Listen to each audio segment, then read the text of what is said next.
This is the iPhone 14 Pro in space black, and on the onset, it looks the exact same, but the internals are different, and I think a lot of you guys are gonna like the new features that it has as much as I do, and I also really like the new direction that Apple is taking. And I'll talk more about that and share my first impressions in this video, but first, here's an ASMR unboxing of the new iPhone.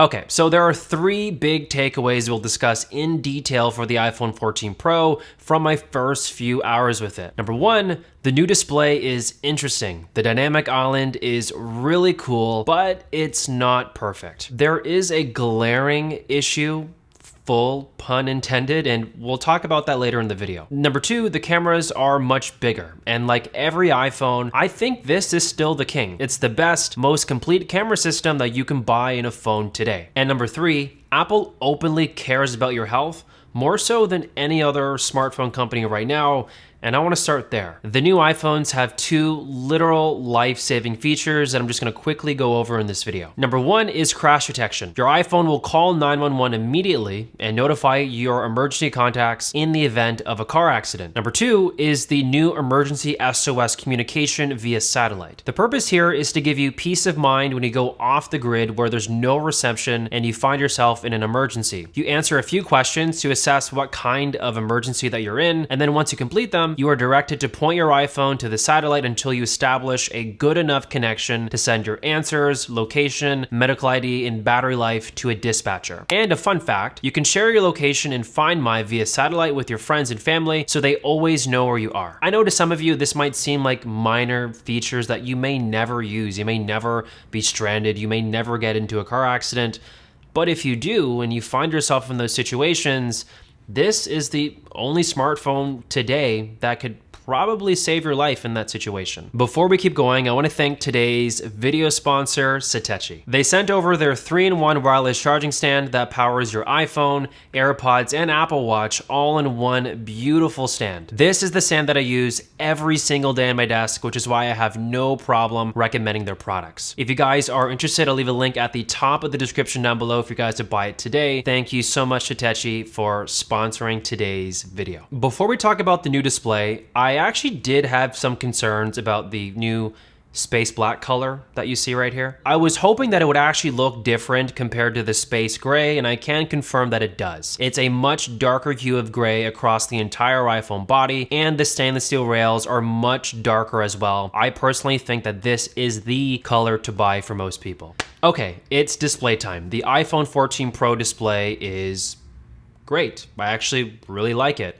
It's not perfect though, and I think for a lot of you watching, some of the stuff I might mention could be a deal breaker or may weather your hype for it just a little bit. But let me explain. Let's start with the new dynamic island. I think it's genius. It turned the notch on the iPhone into a feature, and the execution was excellent for the most part. So here are some cool examples. It bubbles up music that you're playing in the background. If I want to start a timer, it will create a separate interactive bubble with the music bar still there. Voice memos also works on the island, which I think is very cool. And a fun fact, when you screen record, it will show up on the island and you'll get controls to do it, but the island will still be displayed on the screen recording itself. And as you can see from my demos, the animations are smooth and dynamic, and overall I'm impressed. The one thing I don't like is the intuitiveness of using it. You have to hold down on the island to get access to actually controlling it from an island bubble, and a tap brings you back to the app. It almost feels natural the other way around. I would rather tap to get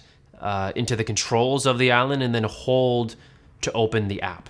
Maybe it's just me. I just find the controls of the island a little bit backwards here. The list of things that you can do on the dynamic island is not extensive right now. A lot of it is still related to first-party Apple apps, with the exception of Spotify's and other things. But over time, more developers will be getting access to actually link their apps to the island, and you'll get some really cool implementations and executions of it over the next few months. I really think it's a big deal. I love it a lot. But the thing that I don't love is the fact that the illusion of the island is lost in broad daylight. You can actually see the full cutouts of the Face ID tech and the physical camera when there's sun shining on it. Me personally, it doesn't really impact my experience, but from reading on Twitter, I know a lot of people hate that. So it's something worth mentioning in this video if you care about that. Again, this is generation 1 of the dynamic island. It's not going to be perfect, but fingers crossed that in the iPhone 15, they resolve the sunlight issue, I hope. There's also a new always on display, and Apple took that literally. When you turn off your phone screen, it dims the wallpaper slightly, but it preserves a lot of the colors in your wallpaper and even the skin tones of the people in it. I might be in the minority here, but I actually really like the always on display showing more than just a black screen with a clock. I do have to see how much this is going to impact my battery life, so you have to wait for my full review to get my opinion about that. But overall, I think it's a unique execution of an always-on display that we just haven't seen before on a smartphone. It is worth mentioning that if you do hate it and you do find that it's impacting your battery life, you can turn it off, but it goes completely off. Like there's no midway point where you can just see the clock in a black screen. It's either always on, like literally, or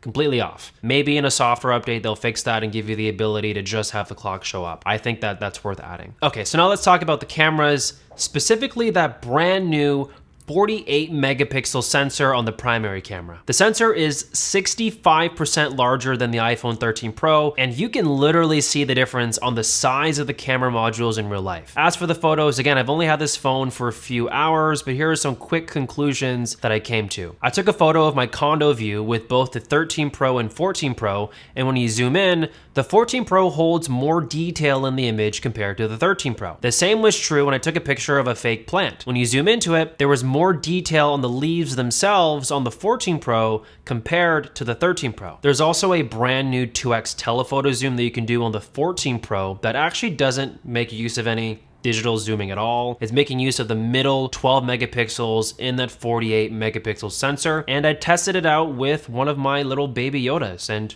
the results were pretty impressive. I did a side-by-side comparison of the 13 Pro 1x portrait that I cropped to match and compare to the 2x portrait of the 14 Pro. The 2x looks just as good. The details are still there, so it looks like Apple's promises are not a lie here. The middle 12 megapixels in that larger 48 megapixel sensor can still give you a good looking image at a 2x crop. Again, I've only had this phone for a few hours and there was way more testing to go when it comes to the cameras. There's a brand new action mode. There's apparently much better low light photography claims. There is so much more. But in general, I'm gonna leave you with this conclusion for now. I think the iPhone 14 Pro is a great phone, and I think if you don't own a 13 Pro already, this is a no-brainer. The dynamic island is really cool, the always-on display is awesome, and the new cameras are very promising.